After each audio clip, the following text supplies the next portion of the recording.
بھی لہراتا علم عباس کا، معجزہ تو سارے جہان میں کہ ایسا ہوا، آج پیچھے تعزیہ آگے علم عباس کا، آج پیچھے تعزیہ آگے علم عباس کا سلوات۔ دامن حیدر کرار کے الماس کا نام، دامن حیدر کرار کے الماس کا نام، روح زہرا دل شبیر کے احساس کا نام، روح زہرا دل شبیر کے احساس کا نام، رب کو منظور نہ تھا پرچم اسلام جھکے، رب کو منظور نہ تھا پرچم اسلام جھکے، اس لیے لکھا گیا تھا حضرت عباس کا نام، اس لیے لکھا گیا تھا حضرت عباس کا نام۔ نعرہ صلوات۔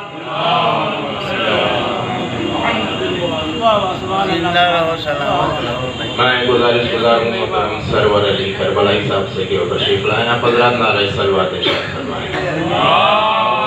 صلی علی محمد و محمد وعجل نعرہ صلوات۔ اللہم صلی علی محمد و محمد۔ پاکیزہ الفتوں کا خزانہ نصیب ہو، سب کو در حسین پا جانا نصیب ہو، یا رب ہو جس کے دل میں زیارت کی آرزو، روزے پا اس کو شاہ کے آنا نصیب ہو۔ نعرہ صلوات۔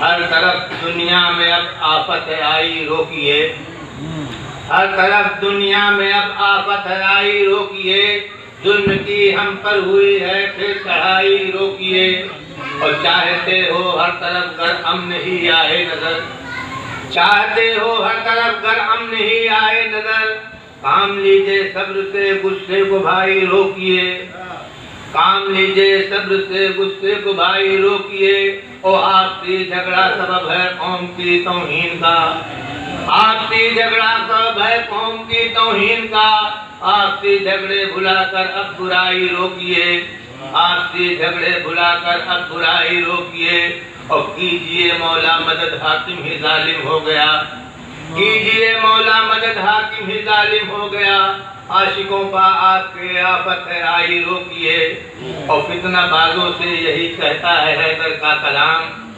فتنہ بازوں سے یہی کہتا ہے حیدر کا کلام، پڑھ کے یہ نہج بلاغہ فتنہ سازی روکیے، پڑھ کے یہ نہج بلاغہ فتنہ سازی روکیے، اور چاہتے ہیں گریما میں دو جہاں کی قربتیں، چاہتے ہیں گریما میں دو جہاں کی قربتیں، بغض کینہ اور حسد جیسی برائی روکیے، بغض کینہ اور حسد جیسی برائی روکیے، اور ہم حسینی ہیں عمل سے اپنے یہ ثابت کریں، ہم حسینی ہیں عمل سے اپنے یہ ثابت کریں، رکھ کے دل میں کربلا کو فتنہ بازی روکیے، رکھ کے دل میں کربلا کو فتنہ بازی روکیے، اور مقصد کربلا کو جانیے پھر بولیے، مقصد کربلا کو جانیے پھر بولیے، اوروں کو آنے سے روکیں ایسی باتیں روکیے، اوروں کو آنے سے روکیں ایسی باتیں روکیے، مقصد کربلا کو جانیے پھر بولیے، اور مجلسوں سے مقصد سرور کو پورا کیجئے، مجلسوں سے مقصد سرور کو پورا کیجئے، ممبروں پہ گمراہی کی جملے بازی روکیے، ممبروں پہ گمراہی کی جملے بازی روکیے۔ نعرہ صلوات۔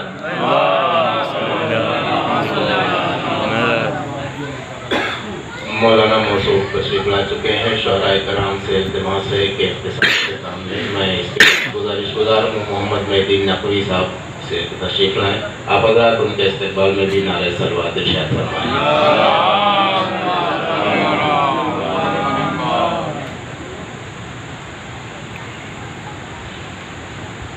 مرحومہ کے بارے خلاف سے موجود ہے، چند ایک مطلب کرتا ہے، سجاد کے پڑھنے سے ہمارے کیا ہے کہ تذکرہ جب بھی تیرا ذہن میں آیا زہرا،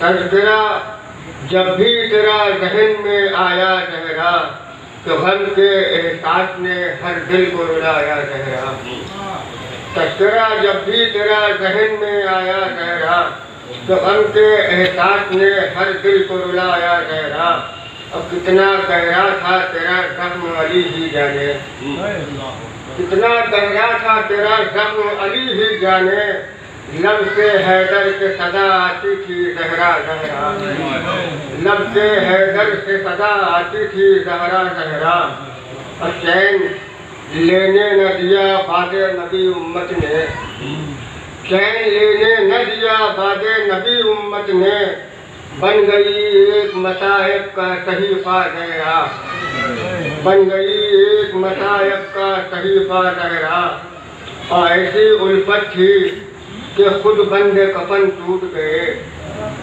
ایسی الفت تھی کہ خود بندے کفن ٹوٹ گئے، جب شہیدی نے پکارا تجھے جدہ زہرا، جب شہیدی نے پکارا تجھے جدہ زہرا، اور کس طرح تم نے وہ لمحات گزارے بی بی، کس طرح تم نے وہ لمحات گزارے بی بی، اپنے ہر درد کو حیدر سے چھپایا زہرا، اپنے ہر درد کو حیدر سے چھپایا زہرا، اور کوئی آیا نہ تیرے در پہ برائے نصرت، کوئی آیا نہ تیرے در پہ برائے نصرت، سب کھڑے دیکھا دیے ایک تماشا زہرا، اور سلسلہ ظلم کا ہے اب بھی تمہارے اوپر، سلسلہ ظلم کا ہے اب بھی تمہارے اوپر، تیری تربت پہ نہیں آج بھی سایہ زہرا،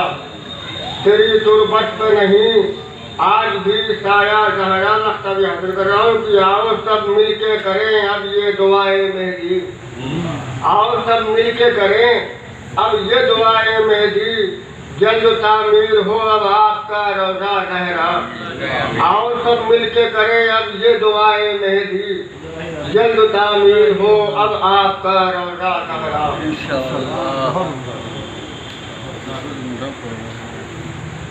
میں گزاروں محترم حارث جرگاوی صاحب سے کہ وہ تشریف لائیں، آپ حضرات نعرہ صلوات ارشاد۔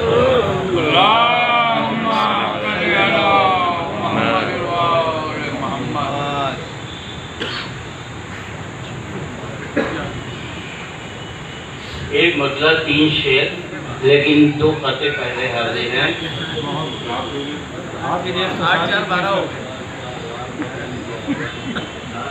چلیے جی میں پڑھتا ہوں، سنیے گا۔ صلوات محمد نور زہرا دفتن معراج سے لائے رسول، نور زہرا دفتن معراج سے لائے رسول، آمد زہرا تو بس ایک معجزہ ہونے میں ہے، آمد زہرا تو بس ایک معجزہ ہونے میں ہے، زوجہ حیدر نہ بنت مرسل اعظم میں ہے، زوجہ حیدر نہ بنت مرسل اعظم سے ہے، فاطمہ تیرا شرف خود فاطمہ ہونے میں ہے،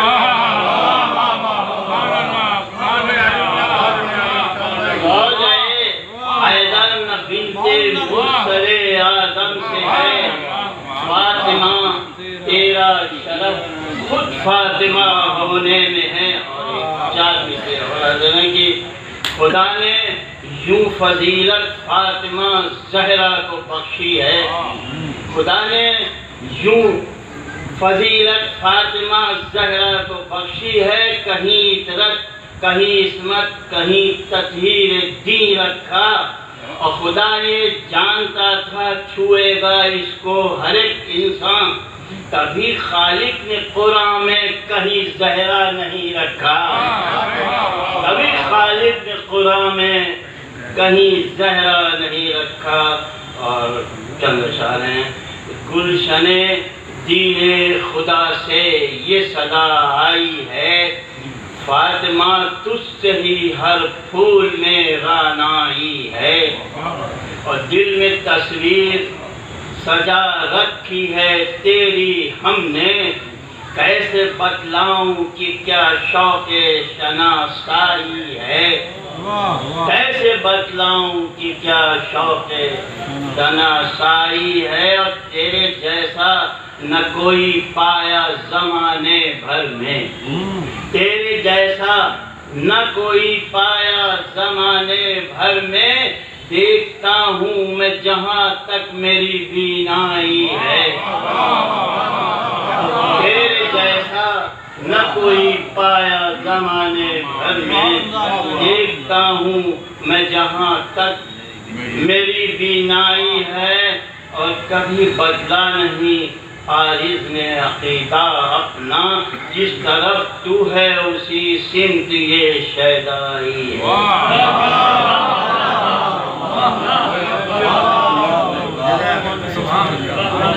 اس طرف تو ہے اسی سمت یہ شیدائی ہے۔ یہ سلسلے کے آخر میں میں گزارش گزار ہوں محترم شارق الناوی صاحب سے کہ وہ تشریف لائیں، آپ حضرات ان کے استقبال میں بلند ترین نعرہ صلوات ارشاد فرمائیں۔ محمد اقبال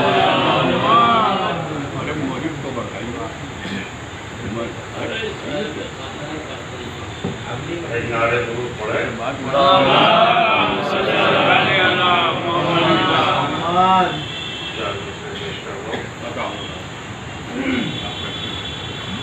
کہ ہمارے سامنے دنیا کی ہر غمی کم ہے،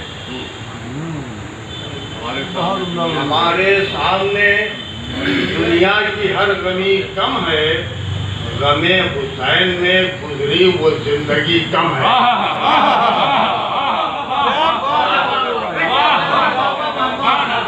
ہمارے سامنے دنیا کی ہر غمی کم ہے، غم حسین میں گزری وہ زندگی کم ہے، اور کٹا کے سجدے میں سر کو بتایا سرور نے، کٹا کے سجدے میں سر کو بتایا سرور نے، خدا کی جتنی کرو اتنی بندگی کم ہے۔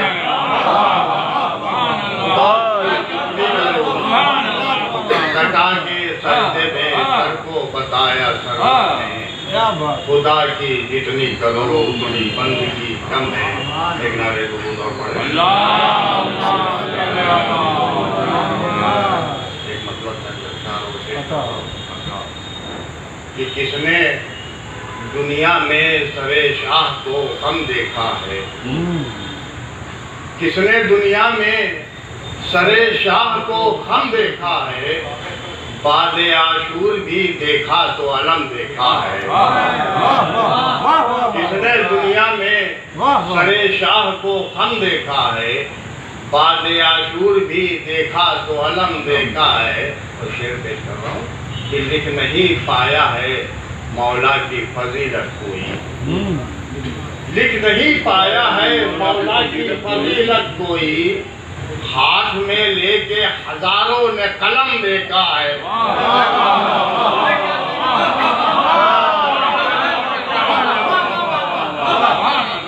لکھ نہیں پایا ہے مولا کی فضیلت کوئی، ہاتھ میں لے کے ہزاروں نے قلم دیکھا ہے، ہاتھ میں لے کے ہزاروں نے قلم دیکھا ہے، اور کوئی مایوس نہیں لوٹا تیرے در سے کبھی، کوئی مایوس نہیں لوٹا تیرے در سے کبھی، یا علی تیرا یہ دنیا نے کرم دیکھا ہے، یا علی تیرا یہ دنیا نے کرم دیکھا ہے۔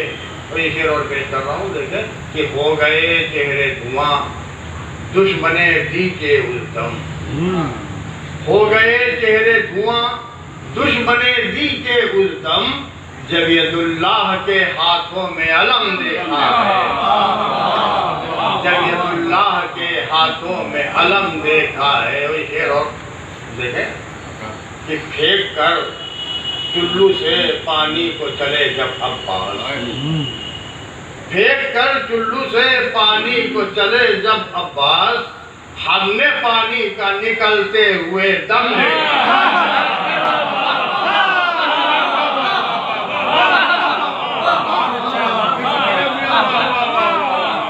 پھینک کر چلو سے پانی کو چلے جب عباس، ہم نے پانی کا نکلتے ہوئے دم دیکھا ہے۔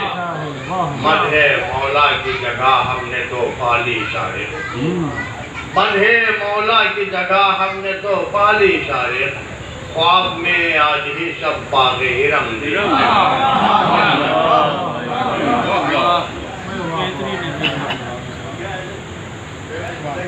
مجھے حکم ہوا ہے کہ ڈاکٹر محب مورامی صاحب کو دعوت سخن دیا جائے. گزارش گزار ہوں ڈاکٹر محب مورامی صاحب سے تشریف لائیں. آپ حضرات نعرہ صلوات ارشاد فرمائیں. اللهم صل على محمد وآل محمد.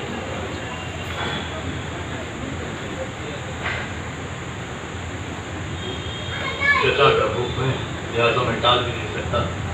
واجب کی حرکت ہے.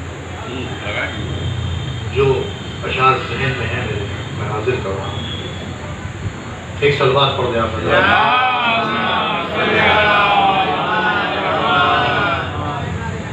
اجل کو پیرہن زندگی پنہا کے چلے. اجل کو پیرہن زندگی پنہا کے چلے کہ ہم فراز سنا پر بھی مسکرا کے چلے. اجل کو پیرہن زندگی پنہا کے چلے کہ ہم فراز سنا پر بھی مسکرا کے چلے. تمام دشت تھا تشنا نبی کا مارا ہوا. تمام دشت تھا تشنا نبی کا مارا ہوا. ہم اس لیے بھی بدن کا لہو بہا کے چلے.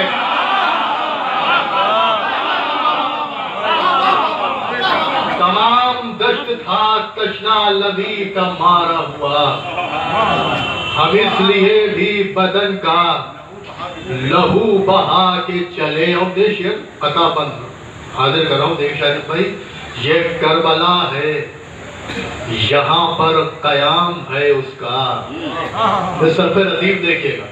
یہ کربلا ہے یہاں پر قیام ہے اس کا جو آسمان کو اپنی زمین بنا کے چلے. یہ کربلا ہے یہاں پر قیام ہے اس کا جو آسمان کو اپنی زمین بنا کے چلے. اور شعر حاضر کر رہا ہوں. یہ کربلا ہے یہاں پر قیام ہے اس کا جو آسمان کو اپنی زمین بنا کے چلے. اسی زمین میں سوئے ہیں شب کے جاگے ہوئے. اسی زمین میں سوئے ہیں شب کے جاگے ہوئے. ہوا چلے تو یہاں پاؤں کو دبا کے چلے. اسی زمین میں سوئے ہیں شب کے جاگے ہوئے. ہوا چلے تو یہاں پاؤں کو دبا کے چلے. بس آخری کے دو شعر زحمت تمام. جسے بھی چاہیے فردوس نصرت شبیر. جسے بھی چاہیے فردوس نصرت شبیر. مزاج حر کے قدم سے قدم ملا کے چلے. جسے بھی چاہیے فردوس نصرت شبیر. مزاج حر کے قدم سے قدم ملا کے چلے. اور کہو فرات سے روکے نہ راستہ ان کا. کہو فرات سے روکے نہ راستہ ان کا. رکیں گے چشمہ کوثر دیکھ کر بنا کے چلے.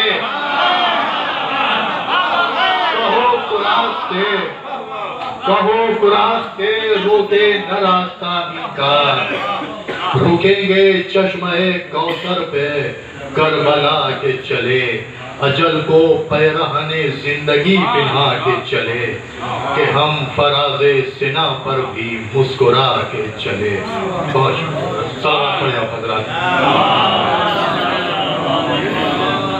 میں معدب نام ملتمس ہوں حجت الاسلام والمسلمین علی جناب مولانا سید صادق عباس عابدی صاحب کے بلو کعبہ سے رونق افروز ممبر ہوں. آپ حضرات بلند ترین نعرہ صلوات ارشاد.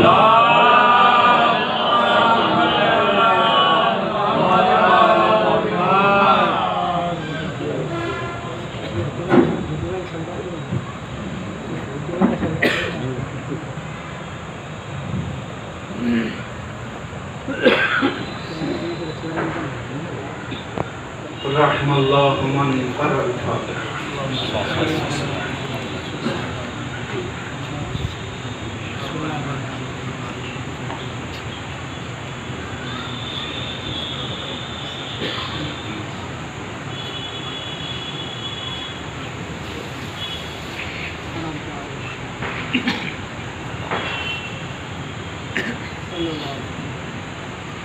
لا حول ولا قوة إلا بالله العلي العظيم.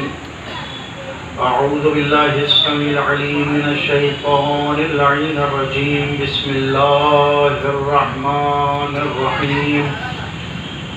الحمد لله الذي لا يبلغ مدته القائلون ولا يحصي نعماه العادون ولا يؤدي حقه المجتهدون. الذي لا يدركه قوت الهمم ولا يناله قوس الفتن. الذي ليس لصفته حد محدود ولا نعت موجود ولا وقت معدود ولا أجل ممدود. فطر الخلائق بقدرته ونشر الرياح برحمته ووثق بالصخور ميدان أرضه. ثم الصلاة والسلام على أشرف الأنبياء والمرسلين سيدنا ونبينا وطبيب قلوبنا وشفيع المذنبين أبي القاسم محمد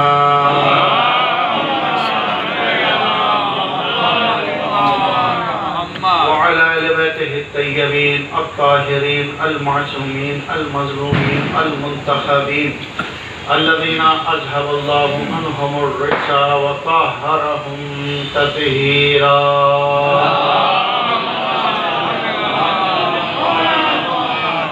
ولعنة الله على أعدائهم أجمعين من الآن إلى قيام يوم الدين. أما بعد فقد قال الله تبارك في محكم الكتاب الحكيم وهو أصدق القائلين وقوله الحق. بسم الله الرحمن الرحيم. تبارك الذي بيده الملك وهو على كل شيء قدير. الذي خلق الموت والحياة ليبلوكم أيكم أحسن عملا.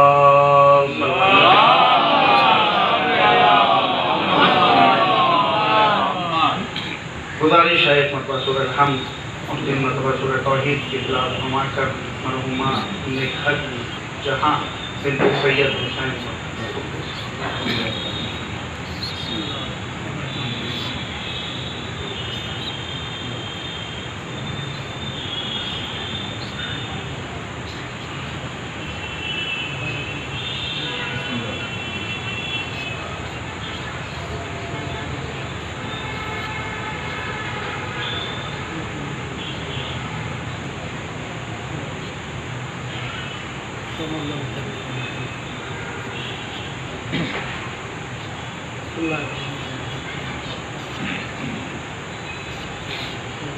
صلوات محمد حضرات اکرام محترم صاحب اکرام ظاہر ہے ایصال ثواب کی مجلس. لفظ ایصال مادی عنوان سے الگ معنی رکھتا ہے لیکن روحانی اور عند اللہ الگ معنوں کا حامل ہے. ہم اپنے یہاں اگر ایصال کے معنی دیکھیں اور لغوی اعتبار سے دیکھے جائے تو ایصال کا مطلب ہے پہنچا دینا. لیکن اس لفظ کے اندر اگر غور کیا جائے تو محرومیت. مثال کے طور پر ہمارے پاس گھڑی تھی, ہم نے کسی تک ایصال کر دی. اب سامنے والا جس تک ہم نے ایصال کی ہے وہ اس گھڑی سے استفادہ کرے گا لیکن ہم اس گھڑی سے محروم ہیں. بالکل اسی طریقے سے ہمارے پاس قلم ہے, ہم نے دوسرے تک پہنچا دیا, وہ اس قلم سے مستفید ہوگا لیکن ہم محروم رہ گئے. ہمارے پاس کتاب ہے, ہم نے دوسرے تک پہنچا دی, اب وہ کتاب پڑھ رہا ہے لیکن ہم کتاب نہیں پڑھ سکتے, اس لیے یہاں پر محرومیت ہے. لیکن عند اللہ اور روحانی اعتبار سے اگر ایصال کے معنی ہیں جو ہم لیتے ہیں تو جتنا پڑھنے والے کے لیے ثواب ہے تو جو پڑھ رہا ہے اس کے لیے بھی اتنا ہی ثواب ہے. اس کے یہاں ایصال کے اندر محرومیت نہیں ہے. تو جتنا ثواب جس کے لیے پڑھا جا رہا ہے اس کے لیے ہے اتنا پڑھنے والے کے لیے۔ تو کسی کے اندر یہ خیال نہ آئے کہ ہم پڑھ کر ان پر احسان کر رہے ہیں، بلکہ خود انسان اپنے نامہ اعمال میں ثواب کا اضافہ کر رہا ہے۔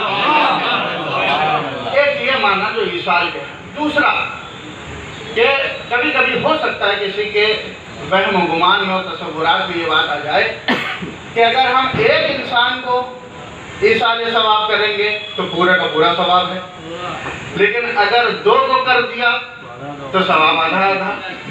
تو جیسے جیسے افراد بڑھتے جائیں گے ویسے ہی ثواب بھی تقسیم ہوتا چلا جائے گا۔ نہیں عزیزان گرامی، دیکھیے ہمارے یہاں اس ایصال کے معنی کے اندر تقسیم میں کمی ہوتی ہے، لیکن خدا کے یہاں اس تقسیم میں کمی ہونے والی نہیں۔ مثال دے دوں آپ کو کہ اگر کسی کے پاس 100 روپے ہیں اور ایک انسان کو دینا ہے تو پورے 100 روپے دیں گے، لیکن اگر 2 انسانوں کے اندر یہ 100 روپے بانٹنے ہیں تو 50-50 ملیں گے۔ ویسے 10 انسانوں کو اگر بانٹنا ہے تو 10-10 روپے ملیں گے۔ تو ہمارے یہاں بانٹنے کے اندر تقسیم کے اندر کمی ہو سکتی ہے، لیکن جب ہم ایصال ثواب کریں گے تو جتنا ثواب ایک کے لیے ہے اتنا ہی 1 کروڑ کے لیے ہے۔ اس لیے کہ محرومیت اور کمی ہمارے یہاں ہے، خزانہ قدرت میں نہیں ہے۔ مانگنے والے تھک سکتے ہیں لیکن اس کو دینے میں تھکاوٹ محسوس نہیں ہوتی۔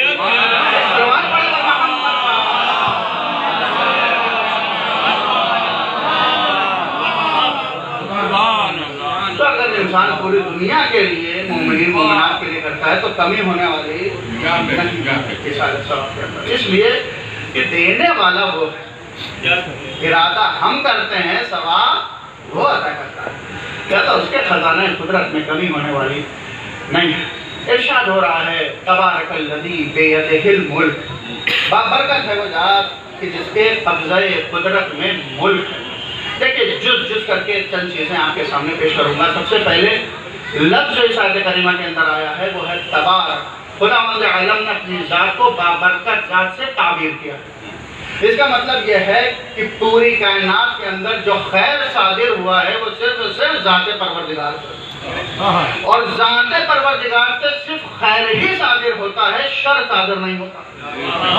اسی لیے وہ ذات بابرکت ذات۔ پہلا معنی تبارک الذی بیدہ الملک، کہ بابرکت ہے وہ ذات کہ جس کے قبضہ قدرت میں ملک ہے اور حکومت ہے۔ اب آئیے ملک، ہمارے یہاں جو ملک کے معنی ہیں وہ ہیں کہ جس کو سرحدوں میں محدود کر دیا جائے وہ ملک ہوا کرتا ہے، یعنی سرحدوں کی چار چوب ملک بنا دیتی ہے۔ لیکن خدائے ملک وہ ہے کہ پوری کائنات اس کی ملکیت میں ہے، پوری کائنات کے اندر اس کی حکومت ہے۔ ہمارے یہاں جو ملک کے معنی ہے کہ ایک ملک کا قانون دوسرے ملک کے اوپر اجرا نہیں ہوتا، لہذا یہاں کے نہ جانے کتنے غبن کیے ہوئے افراد دوسرے ملک میں جا کے پناہ گزین ہو جاتے ہیں اور آزادانہ زندگی گزارتے ہیں۔ کیوں؟ ہمارے یہاں نقائص موجود ہیں کہ اس ملک کا قانون دوسرے ملک میں اجرا نہیں ہوگا، لیکن خدائے ملک وہ ملک ہے کہ لا یمکن الفرار من حکومتہ، کہ انسان کہیں سے بھی فرار کر سکتا ہے لیکن خدائے ملک سے فرار نہیں کر سکتا۔ امیر المومنین فرماتے ہیں دعائے کمیر میں لا یمکن الفرار من حکومتہ، اے پروردگار تیرے حکومت سے، تیرے ملک سے فرار ممکن نہیں ہے۔ تو معلوم ہوا کہ ملک خدا اور ہمارا ملک الگ الگ ہے۔ ہمارا ملک محدود ہے لیکن وہ خدائی ملک اور حکومت لا محدود ہے۔ اب عزیزان گرامی یہ ملک کی تعبیر جو آپ کے سامنے پیش ہے، اب ارشاد ہو رہا بیدہ الملک، جبکہ نہ جانے کتنی آیت کریمہ موجود ہیں کہ جہاں پر تذکرہ ہوا ہے لہو ملک السماوات والارض، کہ آسمان و زمین کی حکومت خدا کے لیے ہے۔ توجہ چاہتا ہوں، لہو ما فی السماوات و ما فی الارض، کہ جو کچھ آسمان و زمین میں ہے سب خدا کا ہے۔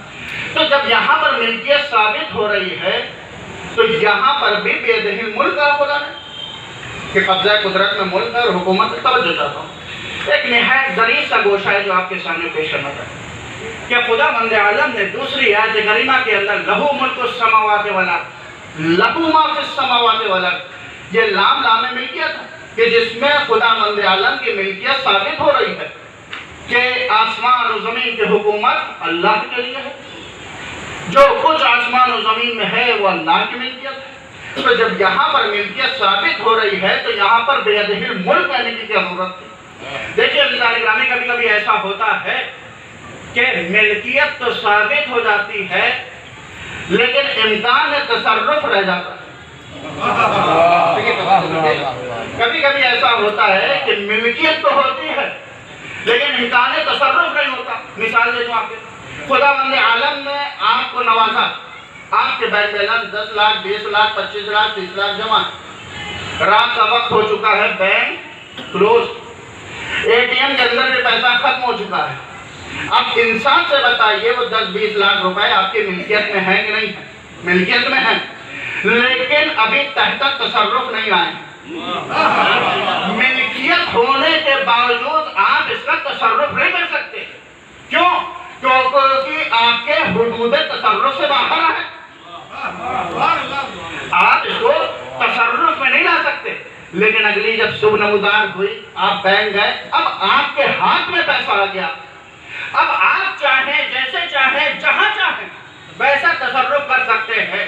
خدا بند عالم نے دوسری آیت کریمہ میں اپنی ملکیت کا اعلان کیا ہے، اس آیت کریمہ کے اندر اپنے تصرف کا اعلان کیا ہے۔ وہ جہاں چاہے جیسا چاہے اس کائنات کے اندر تصرف کر سکتا ہے۔ سلوات پڑھو محمد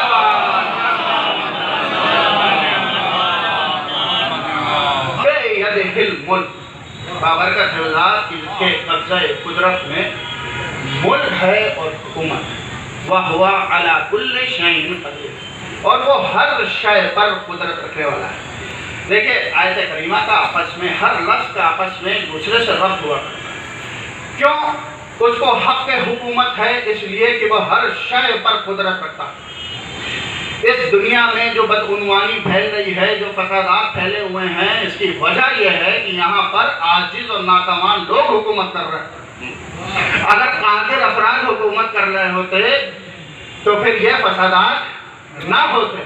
تو اس کا مطلب یہ ہے یہ بدعنوانی جو پھیل رہی ہے اس وجہ سے کہ یہاں پر عاجز لوگ حکومت کر رہے ہیں۔ تو حق حکومت اس کو ہے کہ جو قدرت رکھتا ہو۔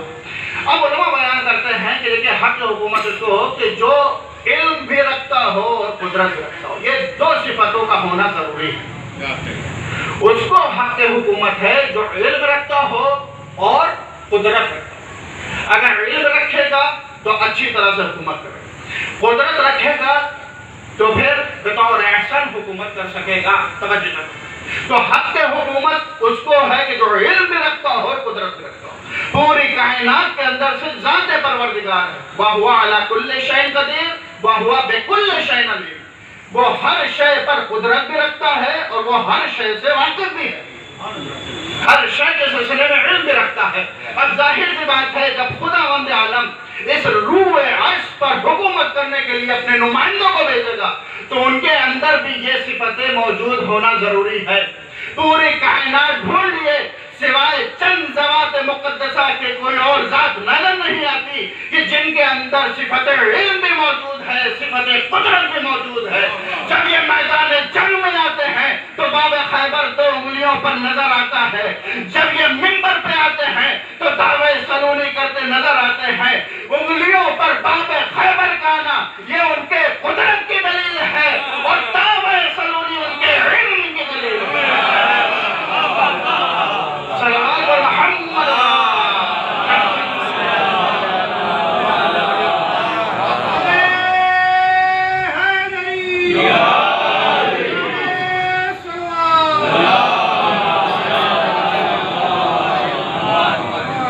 وَهُوَ عَلَى كُلِّ شَيْءٍ قَدِيرٌ، کہ وہ ہر شے پر قدرت۔ الَّذِي خَلَقَ الْمَوْتَ وَالْحَيَاةَ لِيَبْلُوَكُمْ أَيُّكُمْ أَحْسَنُ عَمَلًا، کہ اس نے موت اور حیات کو خلق کیا کہ تم کو آزمائے کہ تم میں سے عمل میں اچھا اور احسن کون ہے۔ اور یہاں پر موت کا تذکرہ پہلے ہے، حیات کا تذکرہ بعد ہے، اور آپ مختلف ذاکرین سے خطبہ سے اس سلسلے میں سنتے چلے آ رہے ہیں، آئندہ بھی انشاءاللہ سنتے رہیں۔ زیادہ عرض نہیں کرنا اس حوالے سے، کیونکہ یہ سنا ہوا موضوع ہے۔ چند چیزیں آپ کے سامنے پیش کرنا چاہتا ہوں کہ خداوند عالم نے یہاں پر موت کو اور حیات دونوں کا تذکرہ کیا، اور موت کو مقدم رکھا ہے حیات کے اوپر، کہ خدا نے موت کو پیدا کیا اور حیات کو پیدا کیا۔ اب یہاں پر توجہ رکھنے کی ضرورت ہے کہ انسانی تمام تر اعمال کے اوپر دو طرح کے عنوان آتے ہیں۔ توجہ رکھیں، دو طرح کے عنوان آتے ہیں، ایک ہوتا ہے اچھائی کا عنوان، ایک ہوتا ہے برائی کا عنوان۔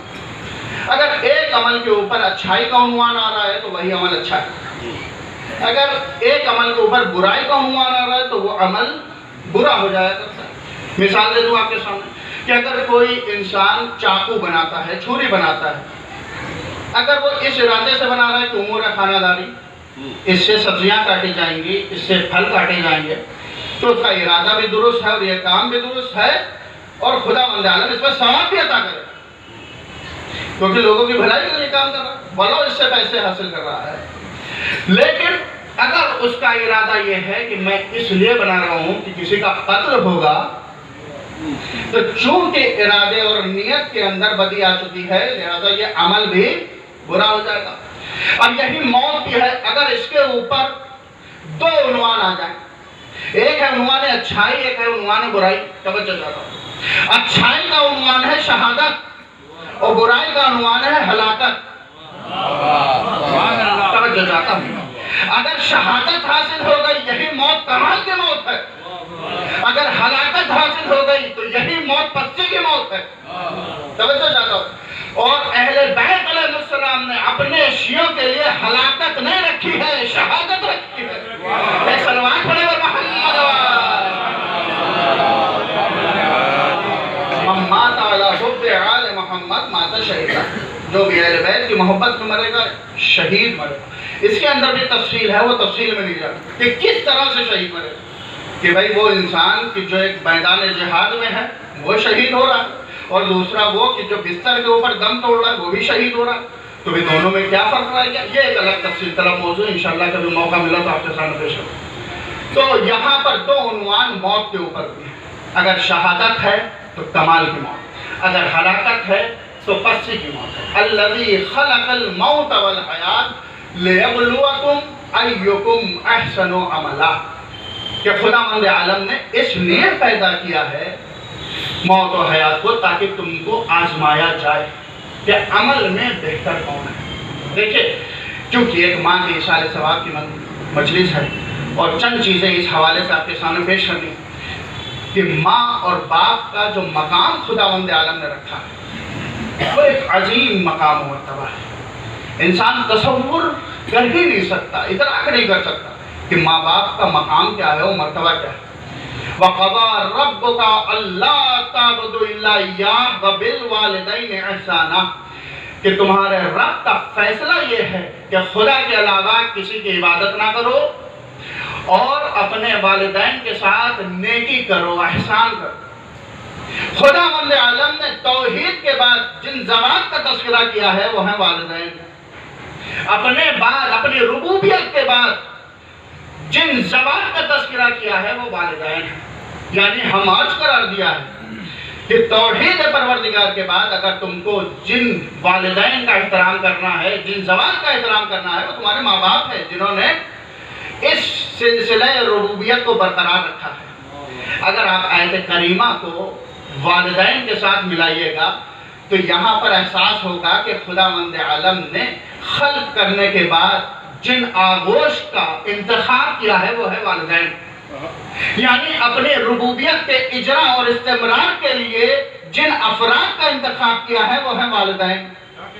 اسی لیے خداوند عالم نے کہا قضا ربک، قضا الہوں کا نہیں کہا کہ تمہارے معبود کا یہ فیصلہ نہیں، رب کا، یعنی اس ربوبیت کے استمرار اور اجرا کے لیے جو ذوات منتخب ہیں وہ والدین ہیں۔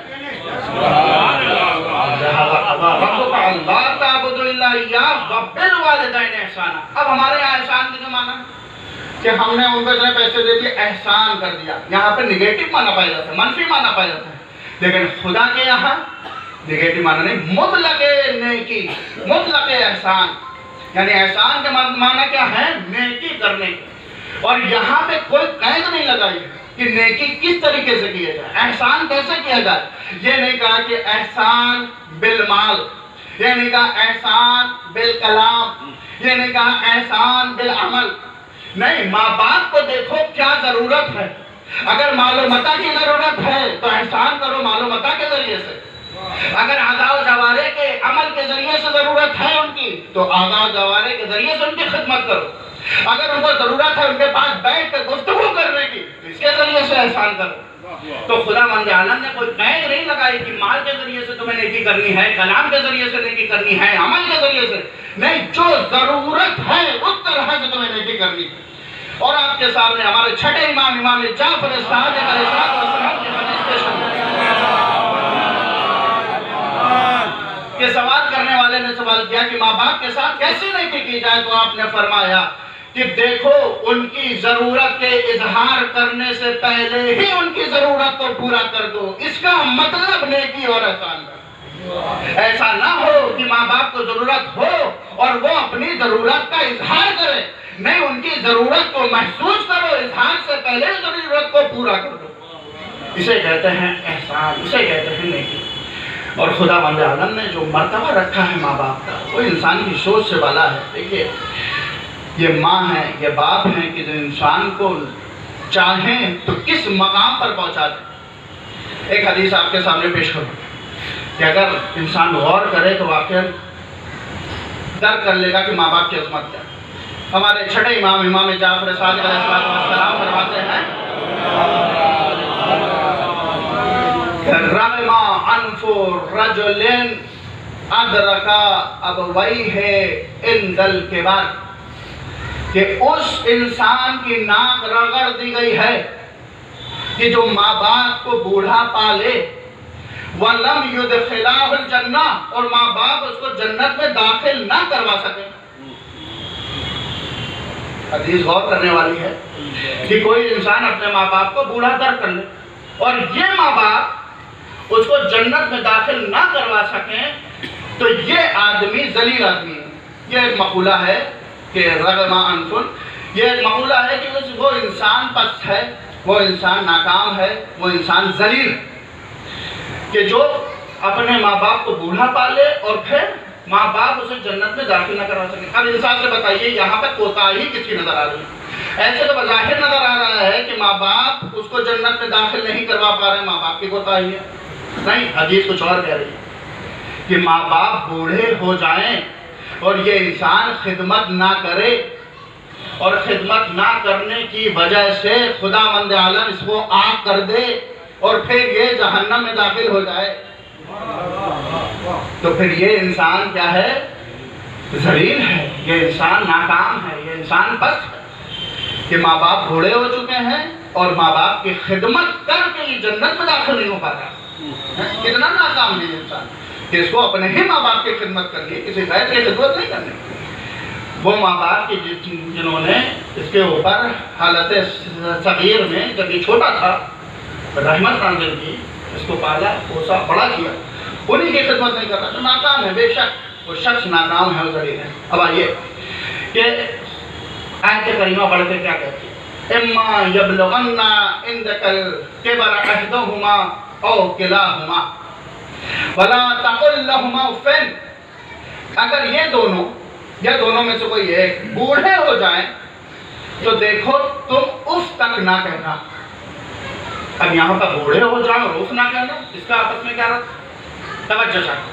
دیکھیں کبھی کبھی ایسا ہوتا ہے کہ انسان بڑھاپے میں ایسے اعمال انجام دے دیتا ہے کہ جس کی وجہ سے انسان کے اندر، خود اولاد کے اندر، خود بیٹوں کے اندر، خود بیٹیوں کے اندر ایک احساس بیزاری و تنفر پیدا ہو جاتا ہے۔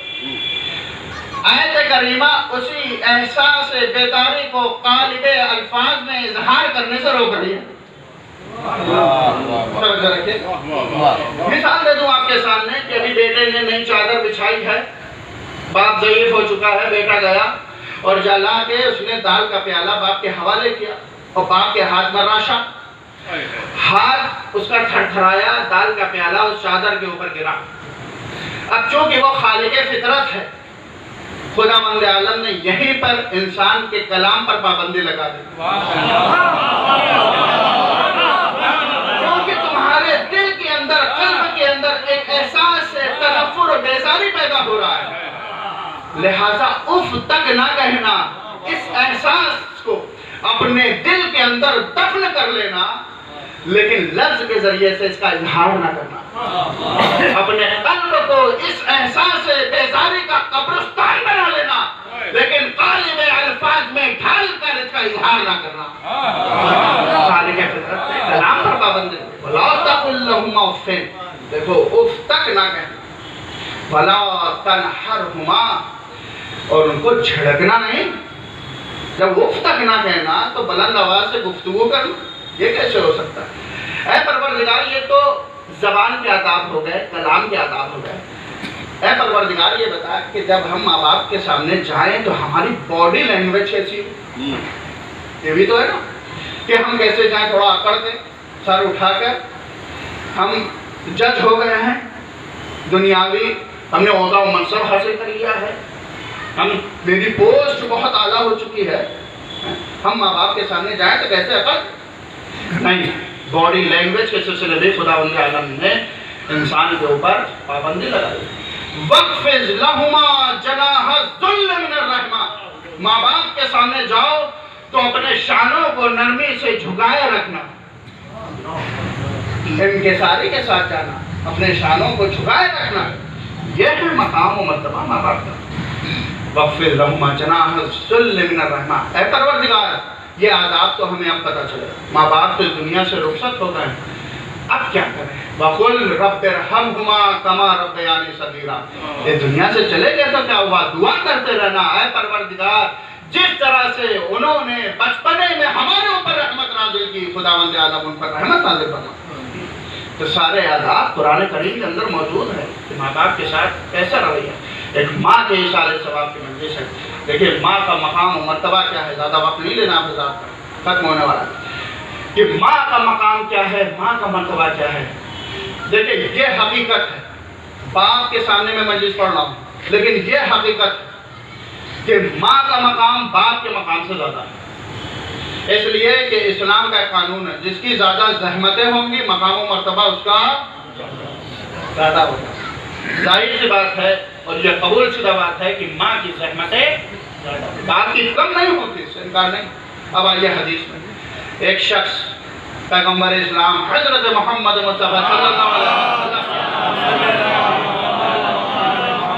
آپ کے خدمت آ کر کہتا ہے، یا رسول اللہ من ابرہ، میں کس کے ساتھ نیکی کروں؟ کہا امت، پھر کہا ثم من، اس کے بعد کس کے ساتھ نیکی کروں؟ پھر کہا امت، پھر کہتا ثم من، پھر اس کے بعد کس کے ساتھ نیکی کروں؟ پھر فرمایا امت، پھر جب چوتھی مرتبہ اس نے کہا کہ ثم من، پھر اس کے بعد کس کے ساتھ نیکی کروں؟ پھر فرمایا ابا، یعنی 3 حصہ نیکی کرنا ہے تو ماں کے ساتھ کرو، 1 حصہ باپ کے ساتھ۔ اس کا مطلب کیا ہوا؟ جس کی زیادہ زحمتیں ہیں اس کا مقام و مرتبہ بھی اتنا ہی زیادہ ہے۔ دیکھیے ماں کی فضیلت کے لیے ایک بات کہہ دوں کہ ماں کی دعائیں ہیں جو انسان کو بلند اور اعلیٰ مدارج پر پہنچاتی ہیں۔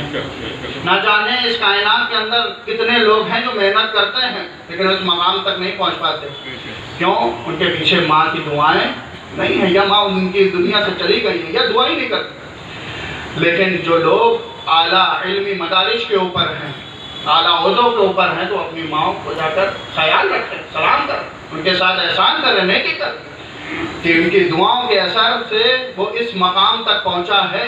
اور ایک جملہ عرض کر دوں کہ اگر آپ کو پورا واقعہ معلوم ہوگا تو جملہ در کر لیجئے گا کہ ماں کی دعا کا اثر اتنا ہوتا ہے کہ اگر ماں چاہے تو انسان کو جنت میں نبی کا ہمنشین بنا دیتی ہے۔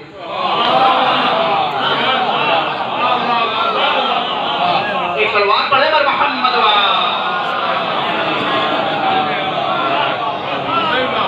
تو یہ ماں کی دعا کا اثر ہوتا ہے۔ ایک شخص آیا اور کہتا ہے رسول اللہ کی خدمت میں کہ میں نے بہت گناہ کیے ہیں، کیا کروں؟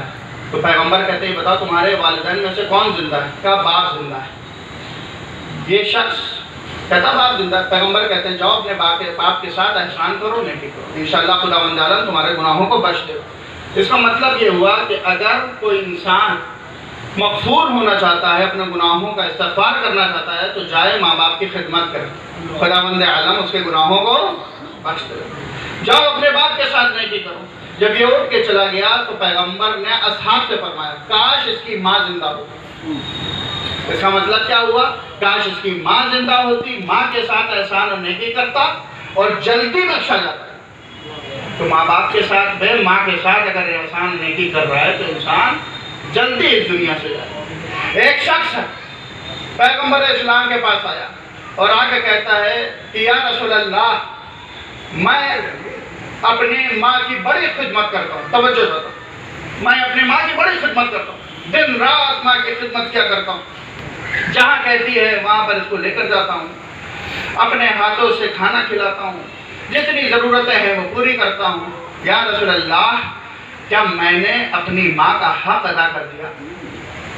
تو پیغمبر فرماتے ہیں کہ اگر تم ساری عمر ایسے ہی خدمت کرتے رہو تو بھی یہ جان لو کہ حالت حمل میں جو اس نے ایک سرد آنکھ کھینچی تھی درد سے، تم نے اس کا بھی حق ادا نہ کیا، تم نے اس کا بھی حق ادا نہیں کیا۔ اب وہ حساب کتاب رکھنے والا انسان بڑا حسابی اور کتابی تھا، کہتا ہے کہ یا رسول اللہ، میں 18 سال سے خدمت کر رہا ہوں اور میری ماں نے میری صرف اور صرف 15 سال خدمت کی، تو 3 سال تو میں نے اضافی خدمت کر دی۔ میں نے 3 سال اضافی خدمت کی ہے کہ کیا میں نے ابھی تک اپنی ماں کا حق ادا نہیں کیا؟ تو پیغمبر فرماتے ہیں کہ انما الاعمال بالنیات، کہ ایمان اعمال کا تعلق انسان کی نیتوں سے ہوتا ہے، جیسے نیت ہوتی ہے ویسا ہی اس کا عمل ہوتا ہے اور ویسا ہی اس کا اجر بھی ہوتا ہے۔ سمجھتے؟ اب آپ کو سمجھانے کے لیے، بچوں کو سمجھانے کے لیے بات عرض کر دوں کہ کس طرح سے اس نے جس نیت کے ساتھ عمل کیا ہے اور ماں نے کس طریقے سے کون سی نیت کر کے عمل کیا ہے، دونوں میں فرق ہے۔ اب یہ جو خدمت کر رہا ہے اس کی نیت میں یہ ہے کہ ماں ابھی 10 سال زندہ رہے گی یا 6 مہینہ زندہ رہے گی یا 2 مہینہ زندہ رہے گی یا 1 مہینہ زندہ رہے گی، اس کی نیت کے اندر ہے ماں کی موت۔ لیکن جب ماں خدمت کر رہی ہے تو ابھی بیٹا جوان ہوگا، ابھی یہ پڑھنے جائے گا، ابھی یہ عہدہ و منصب حاصل کرے گا، اب یہ جو خدمت کر رہی ہے اس کی نیت کے اندر بیٹے کی حیات ہے، تو دونوں کے نیتوں کے اندر فرق ہے۔ جتنا فاصلہ موت اور حیات میں ہے اتنا ہی فاصلہ ان دونوں کی خدمتوں کے اندر ہے۔ ایک سلوات پڑھا ہے محمد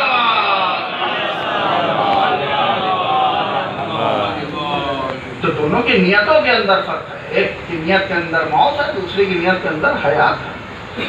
ایک شخص ہے اور حالت طواف میں ماں کو کندھے کے اوپر بیٹھا لے ہوئے ہیں، پیغمبر سے سامنا ہو گیا، کہتا یا رسول اللہ، کیا میں نے اپنی ماں کا حق ادا کر دیا؟ پیغمبر نے وہی جملہ کہ اگر تم پوری زندگی ایسے ہی خدمت کرتے رہے تو تم اس درد کی آنکھ کا حق بھی ادا نہیں کر سکتے جو اس نے وقت ولادت کی تھی۔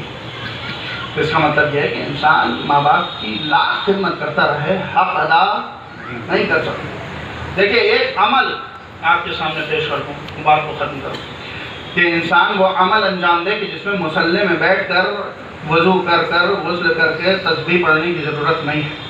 وہ عمل کیا ہے؟ حدیث پیغمبر کہ نظر الولد الی والدیہ بالرحمہ عبادہ، کہ بیٹے کی نظر ماں باپ کی جانب لیکن محبت بھری نگاہ۔ سمجھ سکتے؟ اگر کوئی بیٹا اپنے والدین کی طرف محبت بھری نگاہوں سے دیکھتا ہے تو ایسی نظر عبادت، یعنی اس میں کچھ کرنے کی ضرورت نہیں ہے، صرف ماں باپ کے پاس جانا ہے اور محبت بھری نگاہوں سے والدین کی زیارت کرنے کی بات۔ یہی نظر خداوند عالم نے کہا ہے اس نگاہ کے اوپر ثواب ہے۔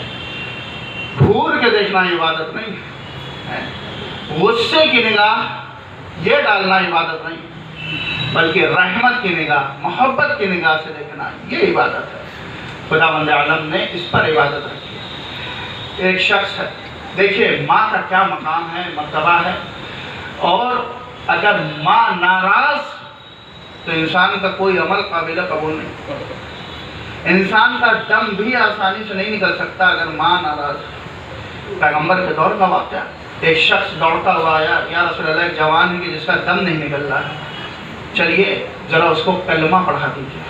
پیغمبر پہنچے اس کے قریب، لا الہ الا اللہ محمد رسول اللہ کو، اس کی زبان سے کلمہ شہادتین جاری ہی نہیں ہو رہا، صاحب کلمہ خود کلمہ پڑھوا رہے ہیں اور اس کی زبان سے کلمہ جاری نہیں ہو رہا۔ پیغمبر نے کہا کیا اس کی ماں ناراض ہے؟ تو گوشے میں بیٹھی ہوئی خاتون نے کہا ہاں میں اس کی ماں ہوں اور میں اس سے ناراض ہوں، اور کئی دن ہو گئے میں نے اس سے گفتگو نہیں کی ہے۔ کہا میری خاطر مجھ رسول اللہ کی خاطر اس کو معاف کر دو۔ اس نے کہا یا رسول اللہ میں نے آپ کی خاطر اس کو معاف کیا۔ جیسے ہی اس نے یہ کہا اس نے کلمہ شہادتین جاری کیا اور پھر دنیا سے چلا گیا۔ اس کا مطلب یہ ہوا اگر ماں ناراض ہے تو انسان کو وقت آخر کلمہ بھی نصیب نہیں ہوگا۔ یہ ہے ماں کا مقام، یہ ہے مرتبہ، یہ ہے عظمت۔ ماں کی دعاؤں کا اثر یہ ہے کہ انسان اگر ماں اس دنیا سے چلی گئی ہے تو قبر کے اوپر جائے اور جانے کے بعد وسیلہ دے کر خداوند عالم سے دعا کرے تو بے شک خداوند عالم دعاؤں کو مستجاب کرنے والا ہے۔ یہ والدین ہیں کہ خداوند عالم نے ان کو اپنی ربوبیت اور اپنی خالقیت کا وسیلہ قرار دیا ہے۔ انسان کو درک کرنے کی ضرورت ہے اور احساس کرنے کی ضرورت ہے۔ بس اچھا نہیں کہ ہر ماں وہ ہے کہ جب قبر میں جاتی ہے اس کو چین، سکون، آرام نصیب ہو جاتا ہے۔ ظاہر ہے حضرت سسبی کا شعور ہے کہ موت کی آغوش میں جب تھک کے سو جاتی ہے ماں تب کہیں جا کر رضا تھوڑا سکون پاتی ہے ماں۔ ہر ماں جو اس دنیا سے جاتی ہے جب قبر کے اندر چلی جاتی ہے تو اس کو سکون آ جاتا ہے، لیکن ایک ماں فاطمہ زہرا ہے جو اس کائنات سے گئی ہے لیکن قبر میں بھی سکون نہیں ہے۔ کبھی شوہر کے سر پر ضربت دیکھ رہی ہے، کبھی بیٹے کے جگر کے 72 ٹکڑے دیکھ رہی ہے، کبھی حسین کا کٹتا ہوا گلا دیکھ رہی ہے، کبھی حسین کے جنازے پہ چلتے ہوئے گھوڑے دیکھ رہی ہے۔ اجرکم اللہ۔ ہاں عزیزوں، جناب فاطمہ زہرا جناب اسما سے کہتی ہیں اے اسما دیکھو میں حجرے میں جا رہی ہوں، جب تک تسبیح و تحلیل کی صدا آتی رہے تب تک میں اس کائنات میں زندہ ہوں۔ جیسے ہی صدا آنا بند ہو جائے تو سمجھنا میں دنیا سے جا چکی ہوں۔ دیکھو جب حسنین آئیں گے تو پہلے کھانا کھلا دینا، پھر ان کو میری خبر دینا۔ اجرکم اللہ۔ عزیزوں وہ روز تھا کہ خود بی بی زہرا نے حسنین کریمین کو اپنے ہاتھوں سے تیار کیا تھا اور مسجد روانہ کیا تھا۔ جب یہ چھوٹے چھوٹے بچے مسجد جا رہے تھے تو آپس میں یہ گفتگو کر رہے تھے آج اماں کی حالت کچھ بہتر نظر آ رہی ہے، انہوں نے اپنے ہاتھوں سے ہمیں تیار کیا ہے۔ اجرکم اللہ۔ جب گھر واپس آئے تو اسما کہتی ہیں بچوں پہلے کھانا کھا لو۔ دونوں بچے کہتے ہیں کبھی آپ نے دیکھا ہے کہ اماں کے بغیر ہم نے کھانا کھایا ہو؟ عزیزو حجرے کے اندر گئے، کیا دیکھا ماں اس دنیا میں نہیں ہے۔ ایک شور کا برپا ہو گیا۔ عزیزو یہ خبر امیر المومنین تک پہنچی۔ روایت کہتی ہے وَسَقَطَ عَلَى وَجْهِهِ، امیر المومنین منہ کے بل زمین پر آ گئے۔ امیر المومنین نے بچوں سے کہا اے بچوں حالات اور مصلحت یہ ہے کہ آہستہ آہستہ گریہ کرنا، ارے شور گریہ بلند نہ ہونے دینا۔ ارے چھوٹے چھوٹے بچے ہیں، آستین کو منہ کے اندر رکھ کر گریہ کر رہے ہیں۔ ارے زینب بھی چھوٹی سی ہے، ام کلثوم غاثو، چھوٹے چھوٹے بچے گریہ کر رہے ہیں۔ لیکن جب یہی غسل کا وقت آیا امیر المومنین نے ایک چیخ ماری۔ عزیزہ کسی نے پڑھ کر سوال کیا اے مولا ارے اپنے بچوں کو تو روک رہے ہیں، وہ چیخ مار کے رو رہے ہیں۔ امیر المومنین نے کہا ہائے بنت رسول، پہلو شکستہ ہو گیا، احساس درد بھی نصیب۔ سيعلم الذين بالها بحق زهرا فيها ومالها وبنيها فسر مستعد فيها بعدد اے پروردگار اس عبادت کو قبول فرما، مزید عبادات کرنے کی توفیق عطا فرما، اے پروردگار مرحومہ کو جوار معصومہ میں جگہ عنایت فرما، ان کے گناہ صغیرہ و کبیرہ کو معاف فرما، ان کو علیہم میں جگہ عنایت فرما، اے پروردگار جتنے مومن مومنات پریشان ہم کی پریشانی کو دور کر دے، جو مقروض ان کو پیسے سے دوشی حاصل، جہاں جہاں مومن مومنات ان کی جان مال عزت عادت کی حفاظت فرما، مقامات مقدسہ کی حفاظت فرما، پرچم اسلام کو سمندی عطا فرما، پرچم کفر و نفاق کو سرنگو کر دے، امریکہ و اسرائیل کو نیست و نابود فرما، حزب اللہ کو نصرت عطا فرما، حزب اللہ کو کامیابی عطا فرما، ہمارے آخری امام کے ظہور میں تاجیل فرما، سب کا شمال امام کے ناصر و انسان فرما، مزید مطبع سورہ رحمت مطبع سورہ توحید اقرار فرما کر ملیسد کا حمد سید حسین مرحوم